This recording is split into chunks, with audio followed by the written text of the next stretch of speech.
UP की सियासत में दो क्षत्रिय जाति के नेता एक ही दिन अपने समर्थकों को बुलाते हैं। एक भाजपा के समर्थन करने की बात तो दूसरे अपने मन से मतदान करने की बात कहते नजर आते हैं। जो भाजपा के पक्ष में खड़े हैं वह जौनपुर के पूर्व सांसद धनंजय सिंह और जो कथित तौर पर न्यूट्रल है वह रघुराज प्रताप सिंह है। रघुराज प्रताप सिंह की कार्यकर्ता बैठक से पहले कौशाम्बी से बीजेपी उम्मीदवार विनोद सोनकर और केंद्रीय मंत्री संजीव बलियान ने बेटी कोठी पहुंचकर रघुराज सिंह से मुलाकात की थी। कुछ दिन पहले कौशाम्बी से सपा प्रत्याशी पुष्पेंद्र सरोज ने भी मुलाकात की थी और कुछ दिन पहले ही रघुराज सिंह की बेंगलुरु में केंद्रीय गृह मंत्री अमित शाह से मुलाकात हुई थी। इसके बाद कहा जाने लगा था कि रघुराज सिंह कौशाम्बी और प्रतापगढ़ सीट पर बीजेपी को अपना समर्थन दे सकते हैं। इसके बावजूद रघुराज प्रताप सिंह ने लोकसभा चुनाव में किसी भी दल को समर्थन न देने का ऐलान करते हुए कहा कि अपने समर्थकों से अपने पसंद और विवेक के आधार पर मतदान करने की अपील की है।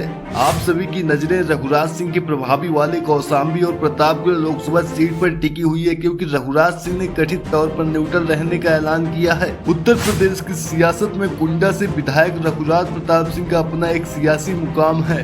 रघुराज सिंह के प्रभाव वाली कौशाम्बी लोकसभा सीट पर 5वें और प्रतापगढ़ सीट पर 6ठे चरण में मतदान होना है, लेकिन दोनों ही सीट पर जनसत्ता दल लोकतांत्रिक का कोई अपना उम्मीदवार चुनावी मैदान में नहीं है। भाजपा और समाजवादी पार्टी दोनों के प्रत्याशियों ने रघुराज प्रताप सिंह समर्थन की उम्मीद लगा रखी थी, लेकिन किसी के पक्ष में कोई निर्णय लेने की बजाय उन्होंने न्यूट्रल रहने का फैसला किया है। रघुराज सिंह रणनीति के साथ सियासी नफा नुकसान देखकर सियासत करते रहते हैं।